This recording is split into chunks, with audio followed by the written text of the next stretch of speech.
I'm Katie Fitzpatrick, and welcome to another episode of Domestically Challenged. This week, we're here with Megan Rowe from Student Life. Hi everybody. This week we're going to be making macaroni and cheese. So first, in order to make macaroni and cheese, you need to start with all the ingredients. I like a nice whole grain pasta because it's nice and healthy. You can get this whole grain pasta pretty much anywhere. I like Barilla because it doesn't really taste like whole grains, it actually tastes like regular old pasta. What you want to do first is you want to boil some water. I always do about half a pot of water in a regular sized pot. You want to go ahead and boil that on high.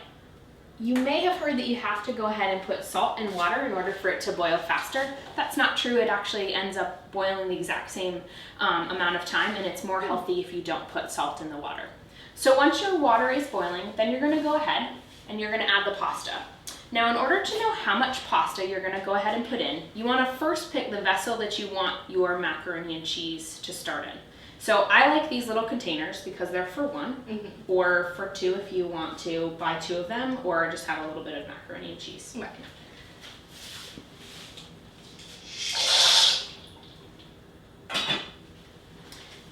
So once that's all set, and once you've gone ahead and boiled the water and the pasta's ready, this pasta takes about 6 minutes to cook.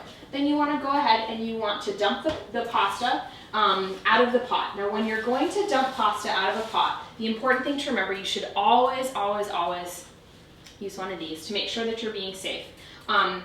When you're going over, the important thing also is to make sure that there's nothing in your way as you're going over to the sink. So if your roommate's hanging out with you, that's great, but you should make sure that your roommate takes a step back so that nobody is going to get boiled. Very important. Then you want to make sure that you're removing the top and then walk over and pour it right away. Now what you want to make sure that you're doing too is that you're not holding a colander. So the most safe colanders to use are these ones that have two handles and that they go ahead and they put right into the sink. This colander was probably about $6 at Target, so it's really a good buy for college. Once you've gone ahead, then you go ahead and you pour the pasta and the water directly in. And then you have the cooked pasta ready to go. So what we're going to do now is we're going to make the cheese sauce. Now making cheese sauce may sound a little bit challenging, but it's actually really easy. So what you want to start with first is a frying pan. So this can be any size frying pan. The more macaroni and cheese you make, the larger frying pan that you're going to need. So I like this little one because again, it's for one. So you're going to go ahead and you're going to put this onto the heat.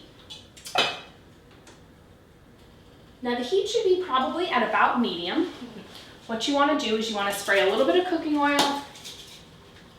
Now, if you don't have oil, could you use like butter or margarine instead? Absolutely, yep. And a butter is just going to make it more rich. Okay. And so if you want a richer macaroni and cheese, you can certainly do that. Also, if you want to make it really, really rich and you want to give it extra flavor, if you have bacon fat, like if you've cooked bacon, right, you can put that in there too, and then you can have bacon macaroni and cheese.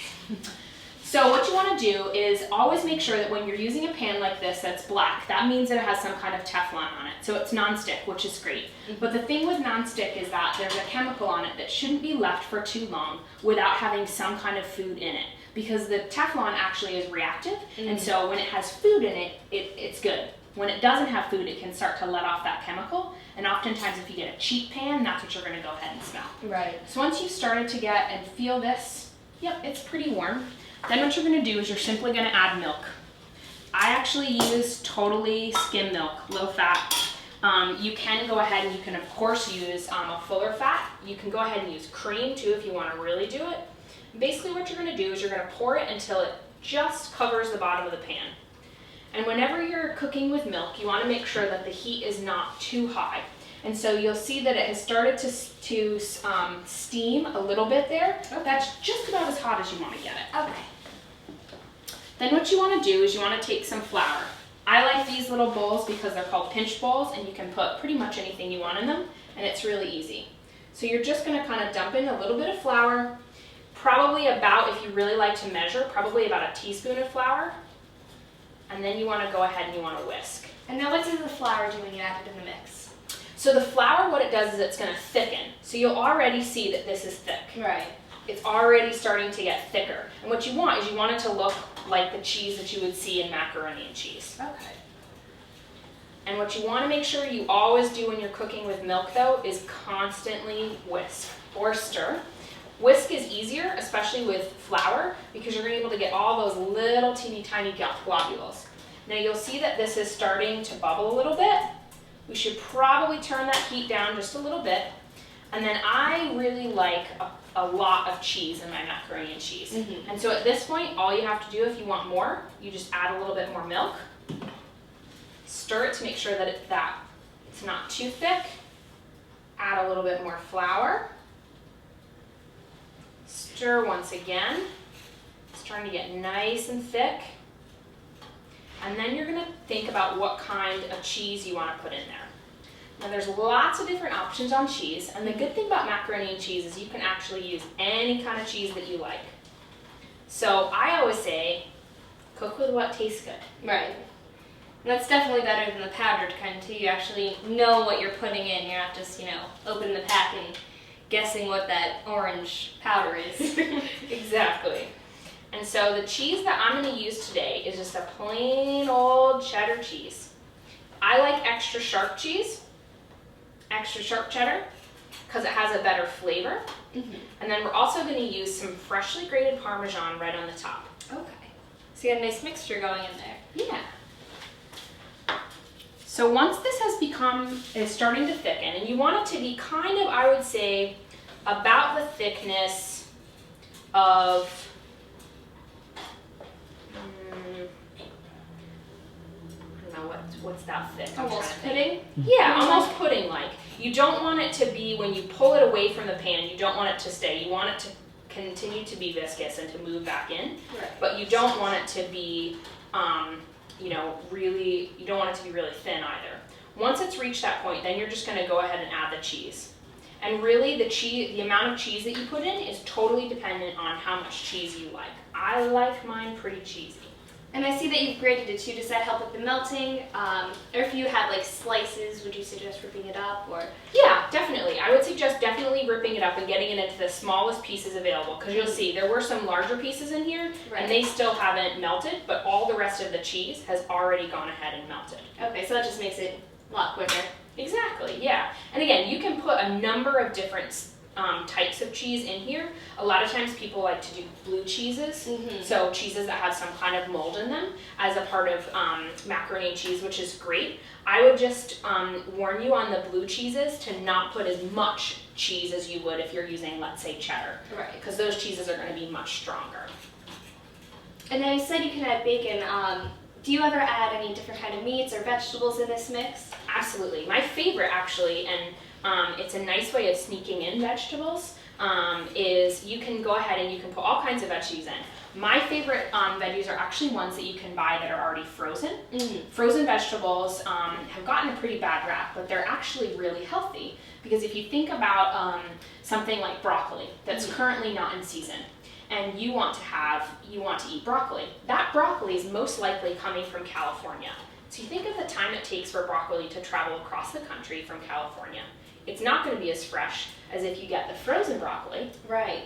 That has been flash frozen within 2 hours of picking it, and then kept at a constant temperature as it crosses the country. And then you don't have to worry about it going bad, so when you have a bunch of vegetables in your fridge and you're worried about which ones you can eat, you just right there and you're good. Exactly. So I like to put I like lots of colors in my food.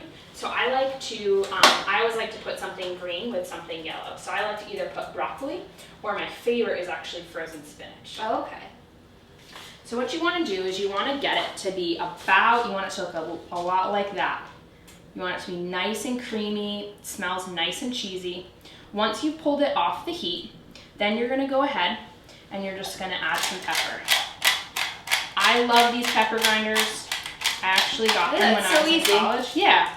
They sell them at Target. They sell really small ones, but you can go ahead and you can get them anywhere. I have a salt one and a pepper one that sit right next to my oven, and it's really easy. So you just want to stir it in, a nice peppery sauce. And then what you're gonna do is we're gonna return to the pasta. So the easiest part is to go ahead and we're gonna take our old pan and we are going to take the pasta and we're going to add the pasta to the pot. And then you're gonna go ahead and you're gonna add the cheese sauce.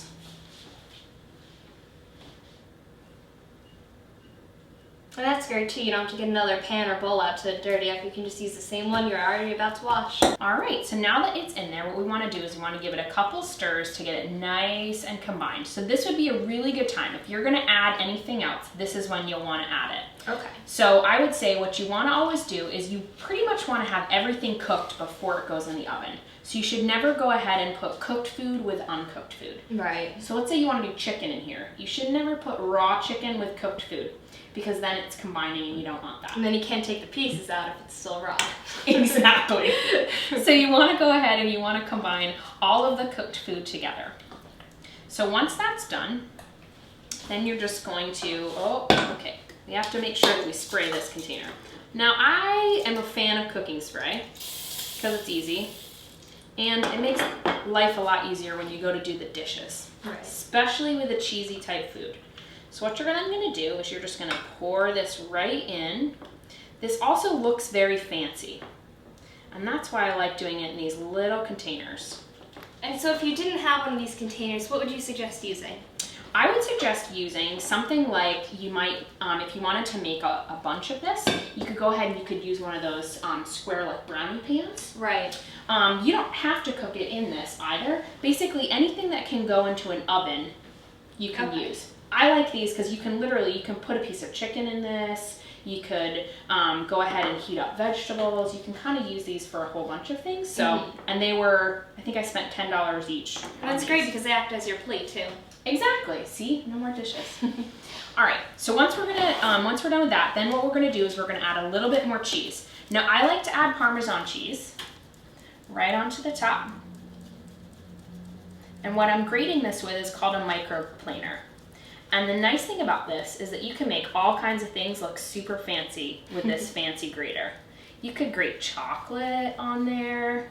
You could grate, you could do lemon peel. So you could do all kinds of kind of fancy things with this. So once we've got the cheese, then we're gonna add the topping. Now, I really like my macaroni and cheese to have a crunchy top on top. So that's what this is. So what I'm using is I'm using panko breadcrumbs. And these panko breadcrumbs are actually seasoned with a little bit of Italian seasoning. Okay. So not only will it give a nice crunch, but it'll also give a nice flavor. Right. Sprinkle it on.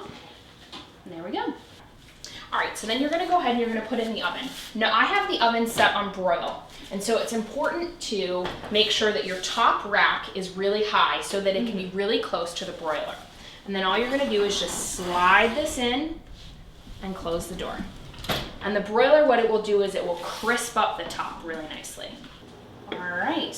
And that smells great. Excellent. So this got a little bit browned on the top, which is just how I like it. If you don't like it quite that brown, then you can just leave it in for a couple seconds less. Okay. Well, thank you for joining us today. Now we know how to make another kind of mac and cheese. We'll see you next time on Domestically Challenged.